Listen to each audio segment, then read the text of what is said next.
Ce soir, nous allons vous présenter un film sur une femme flamande de Gand qui, pendant la Révolution, un de nos martyrs, il a fui la France, il est venu à Gand, il a été hébergé par une famille flamande. Pour finir, il est tombé amoureux de cette femme qui était infirmière et elle est partie au maquis avec lui. Elle a fait la guerre. Heureusement, elle vit toujours et on va voir le reportage. Après, il y aura une question-réponse. Et je vous présente monsieur... il se présente lui-même. Vas-y. Je me présente, Salam alaikum. Je suis journaliste, L'Akhdar Ferhat. Voilà, je suis arrivé en Belgique en 1994, comme disent les Belges. Je travaille avec surtout les médias arabes. Je suis correspondant de la télévision d'Arabie Saoudite jusqu'à maintenant, la chaîne Ikhbariya. Je travaille aussi pour un journal algérien que j'ai créé moi-même et que je souhaiterais qu'il va devenir un endroit pour les jeunes, pour apprendre les jeunes et pour leur transmettre notre expérience. Le sujet d'aujourd'hui, je viens dire 2-3 mots. Comme Madame Halima m'a demandé un thème sur les relations algéro-belges, c'était un peu difficile de cerner ce problème, mais j'ai trouvé que la relation est plus humaine que relation officielle, parce que l'Algérie est devenue indépendante en 1962, mais les relations entre la Belgique et l'Algérie datent depuis l'arrivée des premiers Algériens en Belgique, et ça date depuis 116 ans. Nous sommes la plus ancienne communauté dans ce pays. Nous avons 116 ans d'existence ici dans ce pays. Donc, et j'ai essayé aussi de trouver des liens. Parmi les liens qui existent, comme nous sommes en partie, la partie Flandre, il y a des Flamands qui ont vécu en Algérie, qui sont décédés en Algérie, comme un grand peintre de la ville de Gand, et que le Parlement algérien l'a honoré dernièrement. Ils ont exposé toutes ses œuvres. Il a vécu à Bousaada, il est mort à Bousaada en 1955. J'ai trouvé aussi parmi les choses qui rapprochent les peuples et qui expriment cette relation qui existe entre l'Algérie et la Belgique, un exemple dans une femme qui s'appelait Zohra l'Allemande. D'ailleurs, on va voir son film.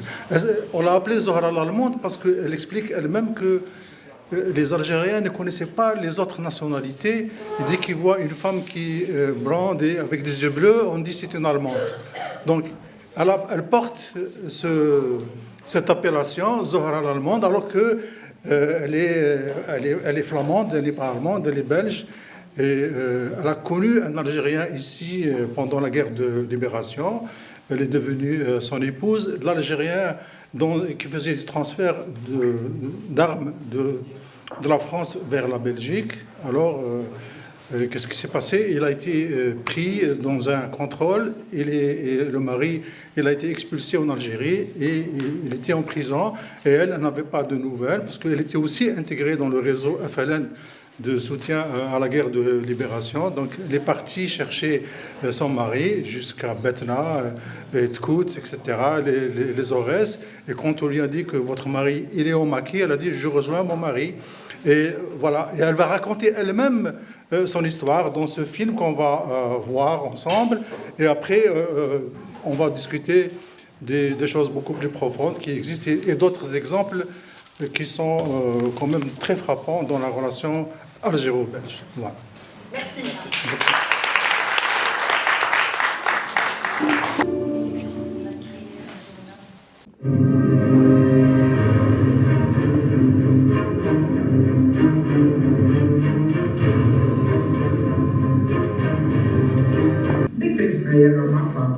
بصح من بعد كي شفتهم والمناطق اللي سيروا والملازمه عرفتوا باللي على عندي الأخر الكارني تاعي بصح دوك الآخر العالم كامل يعرف واش عملت واش درت واش تعبت.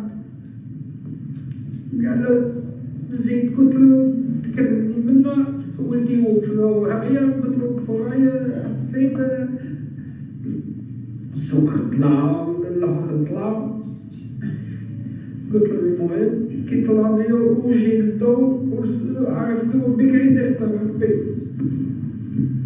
بكري درت ربي بصح بغيت يسمع نخرج.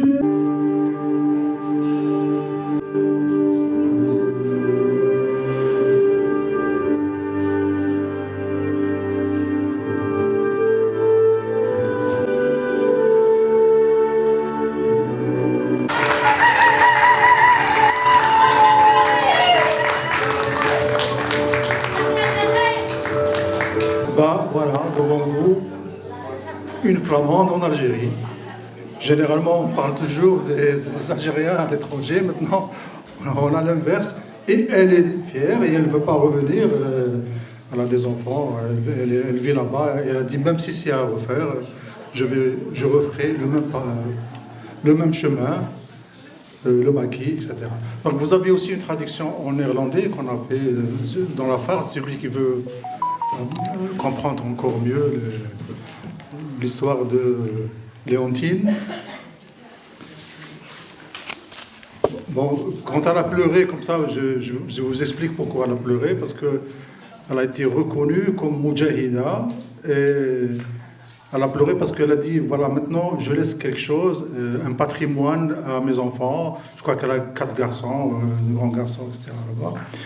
Et aussi, elle venait juste de perdre son mari, il est décédé. Donc, c'était ça qu'elle pleurait par rapport à ses émotions. Donc, je disais que les relations entre les deux pays, le pays, la Belgique et l'Algérie, est d'abord une relation humaine. Elle n'est pas officielle, elle devient officielle à partir de l'indépendance de l'Algérie, mais elle a commencé après, par les premières vagues d'Algériens qui sont arrivés du côté de Mons, de Charleroi, pour travailler dans le charbonnage, dans les mines. Et c'était quelqu'un qui ramenait ces Algériens et les vendait presque comme travailleurs, et les vendait aux mines. Ils travaillaient très, très durement. Et de là, on a commencé à avoir les premières relations entre l'Algérie et les Algériens et la Belgique. Et on a fêté à Mons, il n'y a pas longtemps, les 116 ans de la relation, de l'existence des Algériens dans la Belgique, dans ce pays.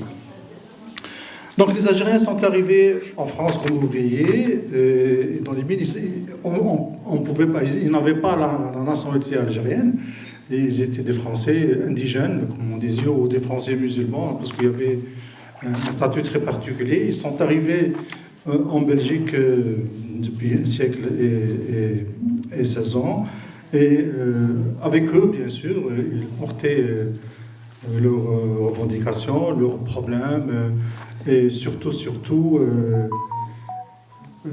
l'idée de se libérer, leur pays du colonialisme. Donc, cette relation, elle s'accumule et elle s'étend. Et on la retrouve aussi en 1927. Il y avait un congrès au Palais d'Aigmont, en Belgique. Le Palais d'Aigmont, il n'est pas loin du ministère des Affaires étrangères belge. En 1927, il y avait un grand congrès où les deux figures du nationalisme algérien, Abdelkader Hadj Ali et Messaline Hadj, étaient présents. D'abord, et en plus, une délégation de l'internationale communiste, c'est-à-dire la troisième internationale, malgré toutes les pressions que la Belgique a subies pour ne pas accepter cette délégation et de ne pas accepter ce congrès, mais le congrès s'est tenu en 1927 au Palais d'Aigmont. Et c'est là où la première fois dans l'histoire de l'Algérie, on parle d'indépendance de l'Algérie qui a été prononcée par le défunt président de l'Étoile nord-africaine, Messali El Hadj, en présence de son ami et son mentor politique aussi, Abdelkader Hadj Ali, que les gens ne connaissent pas beaucoup, mais c'est lui, comme on dit, c'est lui le créateur et le fondateur de l'Étoile nord-africaine et l'organisateur des Algériens politiquement à l'étranger. Donc, et dans ce congrès, il y avait aussi Ho Chi Minh qui était présent, ce grand révolutionnaire qui vivait aussi en France. Et il a, après avoir que l'international communiste a commencé à comprendre et à accepter que les peuples qui étaient colonisés ont le droit à se libérer du colonialisme, parce qu'il y avait tout un débat pendant cette période sur que on ne peut pas laisser ces peuples s'émanciper, devenir indépendants. Il faut que la classe ouvrière dans le pays d'origine s'émancipe et prenne le pouvoir, et là leur situation va s'améliorer. Mais Ho Chi Minh n'était pas d'accord. Il a posé le problème dans cette internationale communiste, et il y avait une décision que ces pays avaient le droit de se libérer et de prendre les armes. Et l'idée de libérer ces pays a commencé à partir de la décision qui a été prise dans le mouvement de gauche et humanitaire à l'époque. Donc il y avait aussi en Belgique le congrès d'Ornay-Bossu, qui était aussi un congrès très particulier, où on avait débattu aussi entre l'option d'indépendance et l'option de négociation qui était menée par ce qu'on appelait les messalistes. Il y avait un problème, c'est-à-dire le mouvement de libération, il est né aussi d'un débat et d'une déchirure profonde au sein du mouvement national, parce qu'il y avait plusieurs tendances, des tendances qui voulaient aller vers les armes et c'est-à-dire libérer le pays en utilisant la violence, parce qu'ils considéraient que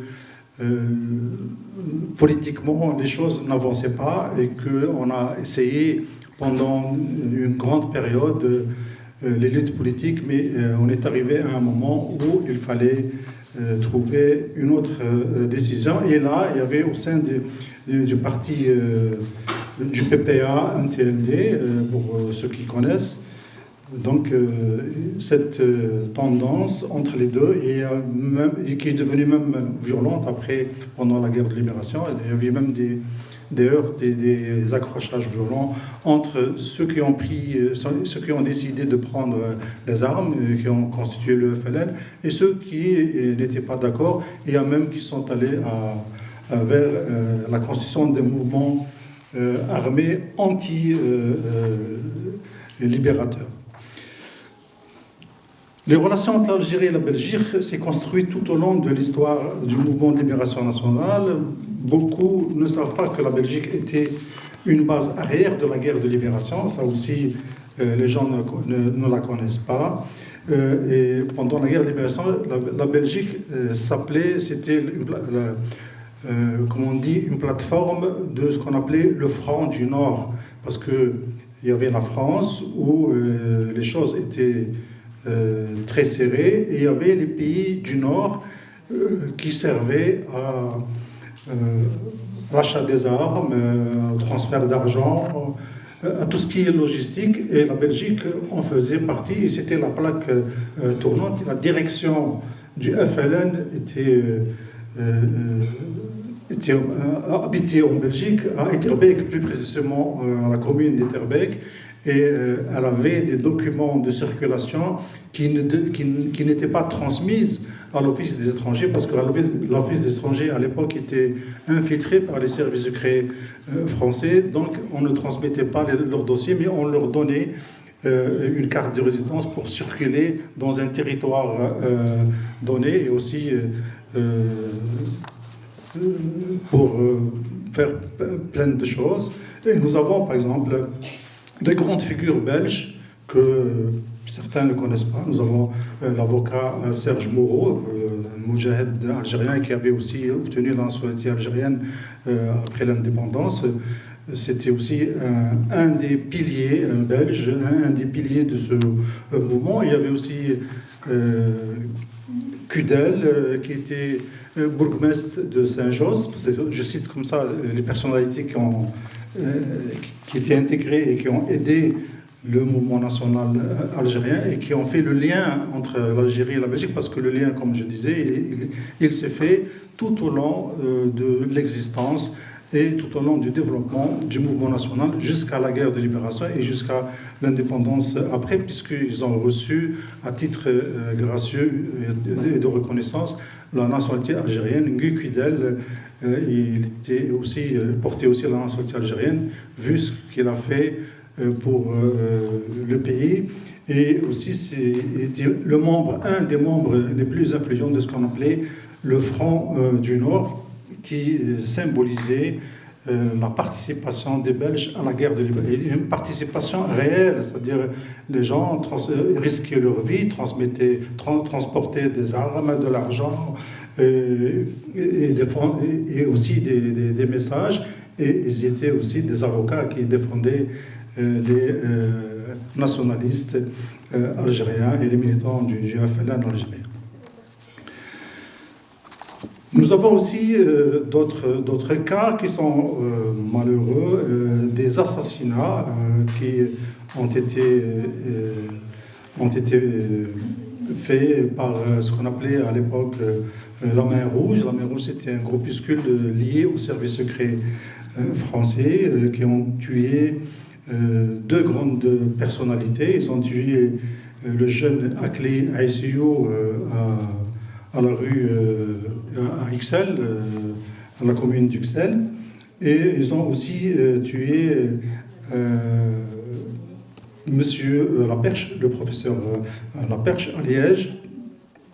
Pourquoi ils ont fait ça? À l'époque, cette organisation qui était un peu extrémiste et qui dépendait de patrons des services secrets français voulait commencer à liquider les têtes pensantes qui dirigeaient le mouvement de libération. Mais ils ont tué deux personnes, mais l'assassinat de Akli Aïssiou les a complètement détruits, parce que pendant son enterrement, on a vu en Belgique, pour la première fois dans l'histoire, le drapeau algérien. C'est-à-dire, pendant l'enterrement, sur son cercueil, le monde entier a vu pour la première fois le drapeau algérien. Et là, les services secrets français ont commencé à réfléchir, c'est-à-dire ça s'est inversé. Ils voulaient liquider ces militants pour faire taire la guerre de libération, et finalement ça s'est retourné contre eux, et de là ils ont quand même arrêté ces meurtres. Et en plus, ils ont fait une erreur d'avoir tué le professeur Laperche, parce que le professeur Laperche n'avait aucune relation avec la guerre de libération. C'était son fils, qui est toujours vivant, que j'ai rencontré et que j'ai discuté, que je salue de temps en temps. C'est son fils qui avait accueilli, qui était internationaliste. Il est toujours quelqu'un qui porte les idées internationalistes. Il avait accueilli chez lui un jeune militant algérien qui était Rachid Krim, qui est devenu conseiller de feu Mohamed Boudiaf à un certain moment. Il l'avait accueilli chez lui, ils l'ont hébergé, et son père il était d'accord, mais quand la Main Rouge ont décidé de tuer ce Laperche qui est toujours vivant, c'était son père, un professeur, qui a reçu le cadeau piégé, qui a explosé et qui a perdu la vie suite à ce malheureux incident.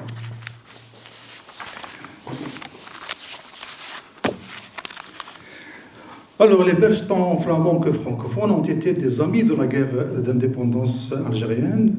Nous avons aussi le grand peintre flamand décédé en Algérie. Et vous avez dans l'affaire, parce que j'ai mis quelques informations dans l'affaire de ses personnalités. Il a vécu à Boussaïda et il est décédé en 1955 et que le Parlement algérien il a honoré il n'y a pas longtemps à Alger avec une grande exposition. Bien sûr, il y avait l'ambassadeur qui était présent, l'ambassadeur belge et aussi sa fille et d'autres personnalités. Le belge flamand, il s'appelait Edouard Verschaffelt.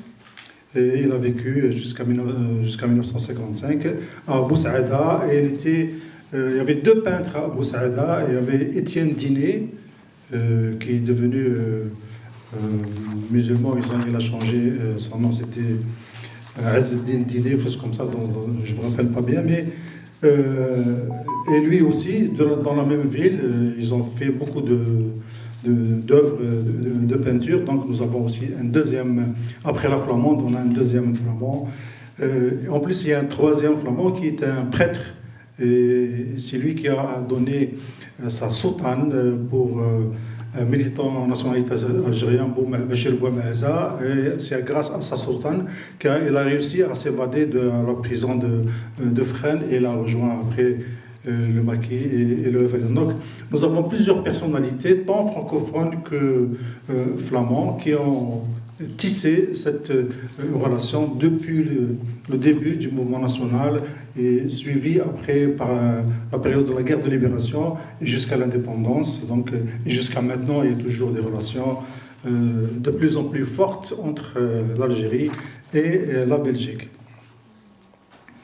Alors, nous avons vu aussi la grande Moudjahida, que son seul et unique souci, ce qu'on a vu dans la vidéo, son désir, c'est de venir en Belgique une fois dans sa vie pour aller aller voir la tombe de sa maman et de son papa qui sont enterrés du côté de Gand.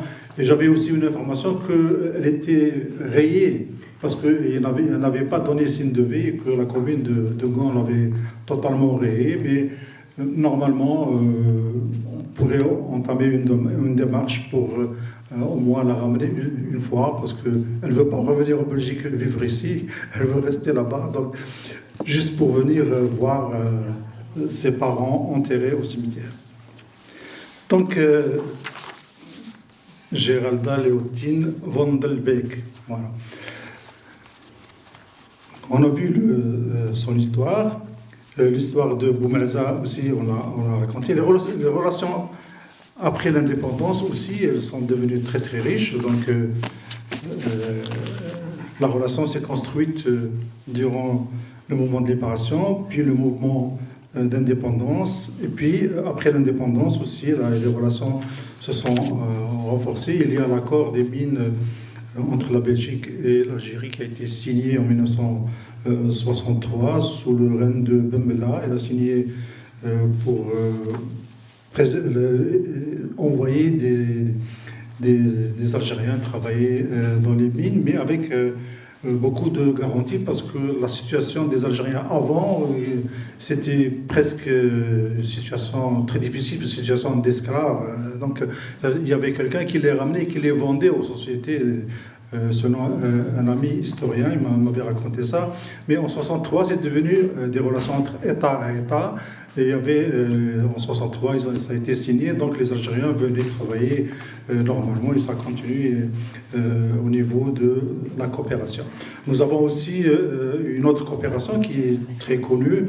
Il y a la société qui fabrique les bus, la société Van Hool, à Alger. Ça fait 60 ans, c'est toujours les mêmes bus, c'est les bus belges. Comme on les voit ici à Bruxelles, on les voit aussi à Alger. C'est une coopération qui date depuis des années et des années et des années. Les universités belges ont connu aussi plusieurs vagues d'étudiants algériens en diverses spécialités. J'en ai rencontré pas mal. Un certain nombre sont médecins qui travaillent au niveau des hôpitaux belges formés ici. J'ai personnellement connu quelqu'un parmi eux, notamment le docteur Habib Moumen, qui est formé en Flandre et spécialiste en médecine nucléaire. On a aussi un autre belgo-algérien qui est le patron du nucléaire en Belgique, c'est M. Et Abdelrahim. C'est l'une des sommités de cette spécialité en Belgique. Et maintenant, il est en train de promouvoir des mini-moteurs nucléaires. Il cherche à trouver des financements avec les pays du Golfe, etc. C'est un des projets les plus développés. Les Belges sont connus dans ce domaine. Ils ont une grande... un grand savoir-faire dans le domaine de l'énergie nucléaire, et c'est un Algérien qui est connu, spécialiste dans ce domaine en Belgique. Donc, grâce à cette relation humaine entre l'Algérie et la Belgique, un centre de soins a été ouvert au niveau des structures diplomatiques, c'est-à-dire maintenant, avant on avait un problème, c'est toujours Paris, mais après les relations sont connues, surtout après l'année 94, où il y avait un groupe de journalistes qui est arrivé, et on a fait connaître nous-mêmes la Belgique. Moi-même, j'ai écrit beaucoup d'articles sur la Belgique, parce que le citoyen algérien ne connaissait pas la Belgique, ne sait pas où ça se trouve. Donc il y avait cette collaboration et cette, ces articles qui ont aidé beaucoup de responsables algériens à voir plus loin que Paris. Et il y a maintenant une collaboration au niveau des soins militaires, soins de santé militaire et civile. Beaucoup d'Algériens viennent se soigner ici, et celui qui a ouvert peut-être, qui a fait connaître plus la Belgique chez les Algériens normaux, l'Algérien lambda, c'est le président Feu Chedli Bejdid, quand il est venu en urgence s'opérer ici en Belgique par d'une hernie discale par le chirurgien, le professeur Brocci, en 1986. Et là, c'est tous les citoyens, parce que quand votre président est dans un pays et on parle aux journaux télévisés et dans les journaux, là, c'était vraiment la période où presque tous les Algériens ont commencé à connaître la Belgique, qui s'est devenue plus connu qu'avant, que c'était uniquement entre des militants ou entre des spécialistes. Maintenant, le grand public en Algérie, à partir de 86, à partir de l'hospitalisation du président Chedli Bejdid, qui a été opéré par le grand chirurgien professeur Brocci d'une hernie discale réussie, les Algériens ont commencé à connaître où se situe ce pays, c'est quoi ce pays, etc. Donc, pendant les années du terrorisme aussi, la Belgique a été d'un très grand secours pour les Algériens. Et, presque beaucoup de pays ont fait un blackout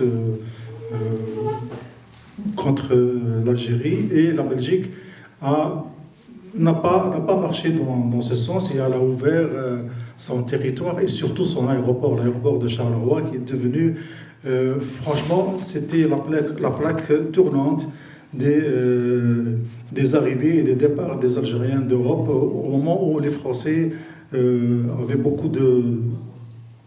faisaient beaucoup de problèmes à la circulation des Algériens pendant les années difficiles, les années du terrorisme. Donc, voilà. Alors, c'est dans les années 90, les années 90, c'est grâce à la présidence belge de l'Union européenne que l'Algérie a réussi à signer les fameux accords d'association euro-méditerranéen, et la Belgique a joué un rôle prépondérant dans ce domaine, parce qu'il y avait des années et des années de négociations, et puis il y avait aussi des entraves et des pays qui ne voulaient pas que l'Algérie rejoigne ce système d'accord d'association. Et sous présidence belge, il y a eu aussi la signature de cet accord, et à l'époque c'était Louis Michel qui était ministre des Affaires étrangères et qui a joué un rôle très très important. Donc voilà, à peu près, je résume les relations. Et puis ça fonctionne toujours jusqu'à aujourd'hui. La relation s'accélère de plus en plus. Et ça dépend aussi des hommes et des femmes politiques de s'approcher, de trouver des opportunités. Mais je n'ai jamais entendu, par exemple, une crise ou un refus du côté algérien vis-à-vis des Belges ou l'inverse. Mais parfois, quand c'est pas chaud, c'est la faute de l'un ou de l'autre. Mais jusqu'à maintenant, les relations se développent normalement, peut-être pas au niveau que souhaite l'un ou l'autre pays, mais c'est toujours cet aspect, cette charge historique qui lie ces deux pays et qui reste toujours en contact permanent. Voilà. J'ai vu il n'y a pas longtemps notre ministre du Commerce extérieur qui a reçu l'ambassadeur de Belgique chez lui, certainement pour parler de coopération, d'accord, ou de vente et d'achat, comme ça se fait entre des responsables. Maintenant, ce que je voulais peut-être donner quelques informations sur l'Algérie, et sur l'Algérie ancienne. Et je vais commencer par vous citer une discussion ou bien une réponse quand le défunt Giscard d'Estaing a visité l'Algérie, parce qu'il y a beaucoup de gens qui se trompent et qui ne connaissent pas l'histoire de l'Algérie et ils la réduisent certainement soit par méchanceté politique, soit par ignorance. Et moi, je trouve qu'il y a 2 ou 3 informations que je dois vous communiquer ici. Notamment la visite du président Giscard d'Estaing. C'était la première visite d'un président français à l'Algérie depuis son indépendance. Alors Giscard d'Estaing, il arrive à l'aéroport et il est reçu par le défunt Houari Boumedienne. Il lui dit la France historique salue l'Algérie indépendante. Et c'était une pique que le président algérien n'a pas acceptée. Ça l'a un peu titillé. Alors il lui répond dans une autre occasion. Il lui dit quand Jugurtha était torturé dans les geôles de Rome, la France n'existait pas encore. Donc pour les gens qui ne connaissent pas, Jugurtha c'est le fils de Massinissa, c'est un des enfants de Massinissa qui a... Massinissa, c'est le fondateur du royaume de Numidie. C'est celui qui a unifié Numidie occidentale avec la Numidie orientale, et ça s'appelait la Numidie. Et Jugurtha, c'est un de ses fils qui a continué cette œuvre. Et puis, il est parti à Rome pour discuter avec à l'époque les relations avec Rome. Il s'est fait prisonnier et il est mort et il est enterré à Rome. Donc Boumedienne, il a rappelé la France qu'elle n'est pas si historique que ça et que l'Algérie elle est beaucoup plus profonde et qu'elle a une histoire qui date, c'est-à-dire le royaume de Massinissa, il a été déclaré et institué 203 ans avant Jésus-Christ, que les gens connaissent cette histoire.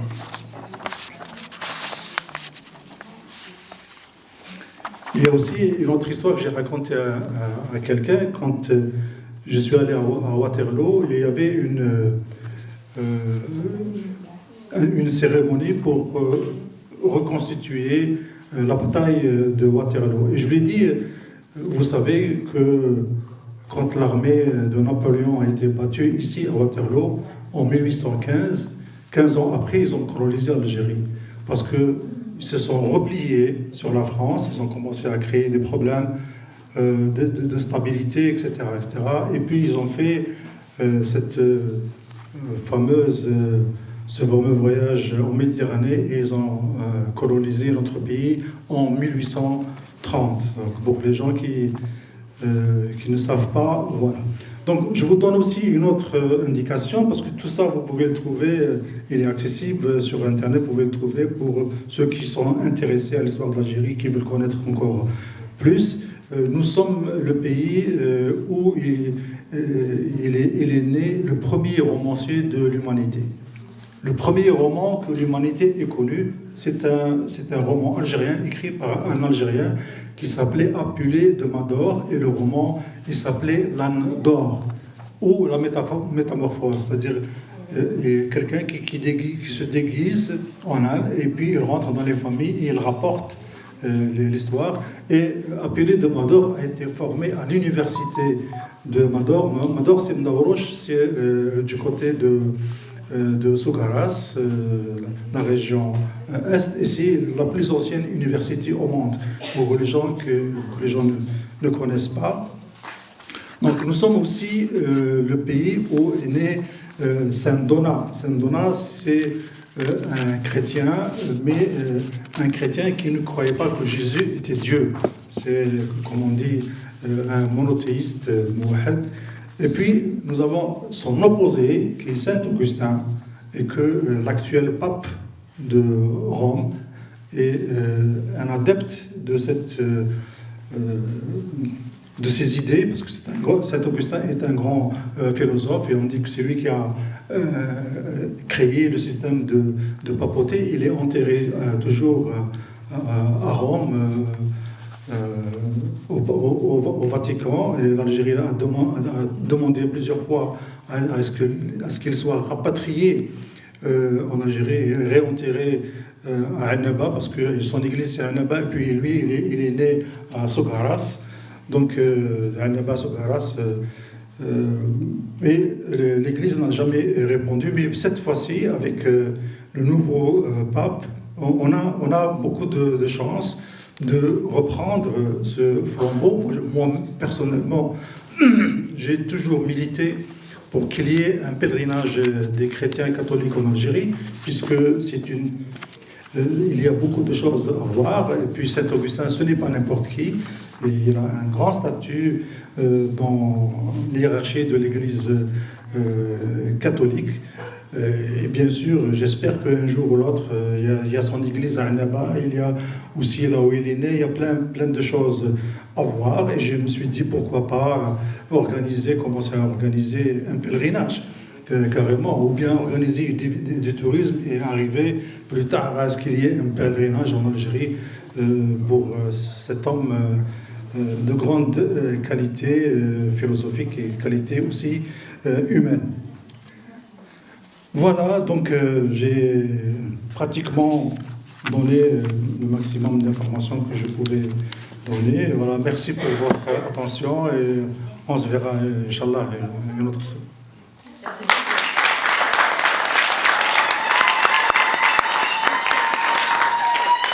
Ah oui, je suis là s'il y a des gens qui ont des questions à poser.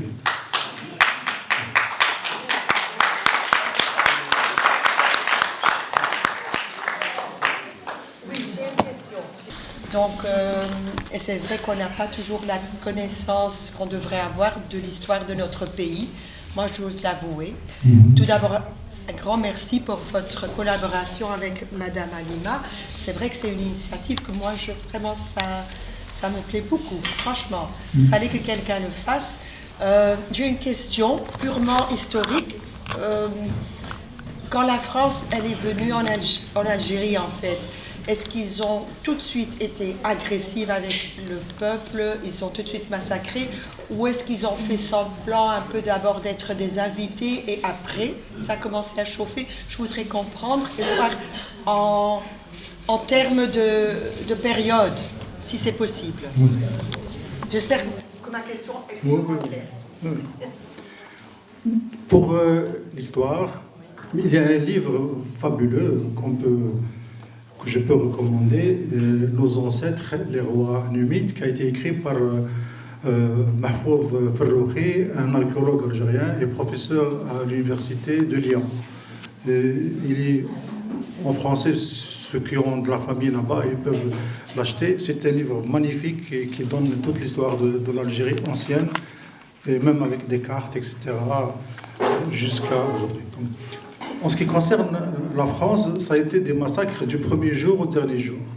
Et ça ne s'est jamais arrêté. Du débarquement à Sidi-Féruge, et parfois il faisait, pour faire 10-15 km, il faisait des années pour réaliser ça. L'Algérie s'est battue du premier jour jusqu'au dernier jour. Oui, jusqu'au dernier souffle, en fait. Jusqu'au dernier jour. Donc il n'y a jamais eu de répit, peut-être des moments où, pour des raisons peut-être de logistique, il n'y a pas de guerre, mais ça se renouvelait périodiquement et dans diverses régions du pays. Merci. Je t'en prie. Encore une question? Une. Parce que les gens ont faim. Et il y a les officiers qui attendent. Il y a nos invités d'honneur qui attendent. Donc. Encore une question? Pourquoi la reconnaissance de Zohra Lalmania, c'est tard? Oui, il y a, à mon avis, il y a plusieurs raisons. Peut-être la démarche elle-même, parce qu'il faut savoir où est-ce qu'elle habite, à Tkout. Et la commune de Tkout, il n'y avait même pas d'électricité, d'eau, etc. pendant la période où maintenant ça s'est amélioré. Et peut-être aussi parce que c'est une formule, comme on dit, de toi-même. Tu dois aller toi-même avec des témoins, remplir des documents, etc. Et pour que tu sois reconnu. Ça a tardé. Certainement, je ne sais pas exactement pour quelle raison, mais je sais que, parce que moi-même je l'ai fait pour mon père, donc je sais comment que ça se passe. Il y a des procédures et parfois les gens ne connaissent pas les procédures, soit peut-être qu'ils n'ont pas les témoins, parce qu'il faut 3 témoins et des témoins qui sont déjà solides et reconnus que vous êtes ancien Moudjahed, sinon vous n'aurez pas la reconnaissance. Mais bon, l'essentiel, elle l'a eu. Avec beaucoup de fierté, et elle est contente, même tardivement, mais c'est comme ça. Ça peut être la bureaucratie, tout simplement.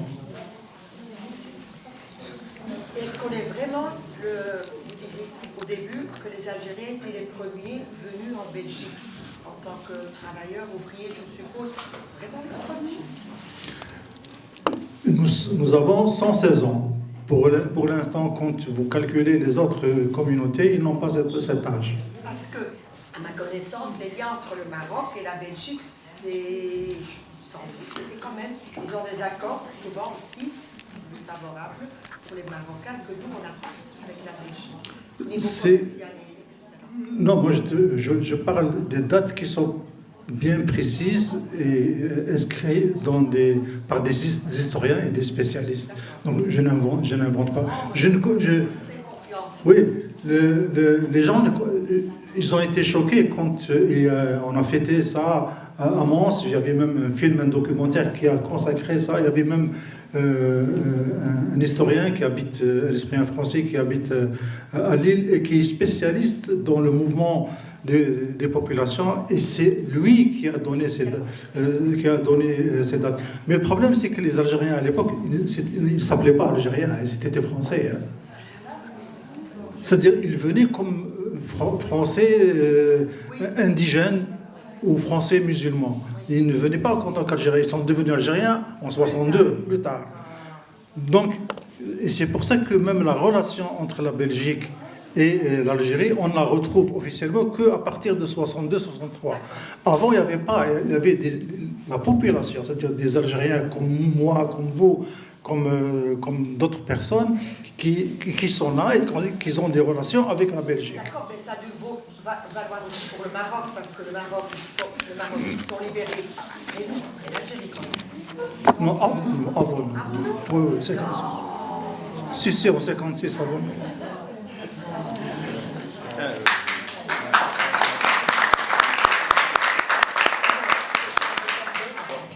Il faudrait rappeler qu'on a 140 morts au cimetière de Jean-Bouc, à Châtes.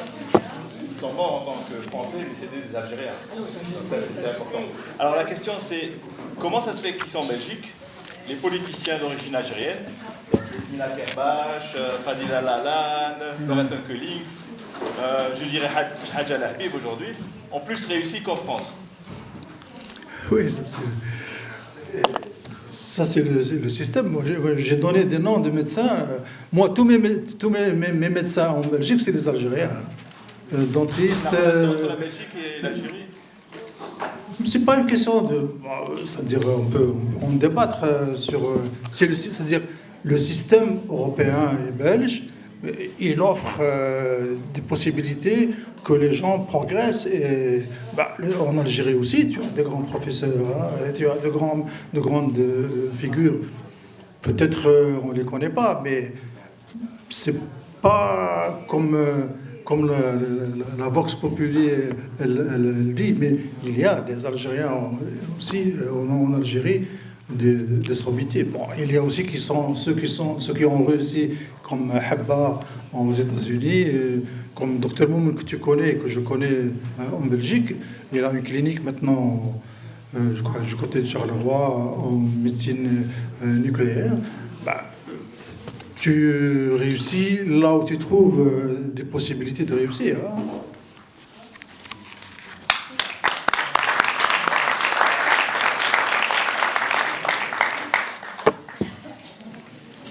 Merci beaucoup. C'est très intéressant. Bien. Voilà, je crois que c'est fini. Oui, je remercie l'association FENEC et aussi Madame Halima et toute l'équipe. Et on espère avoir d'autres expériences avec vous. Voilà, on est à la disposition.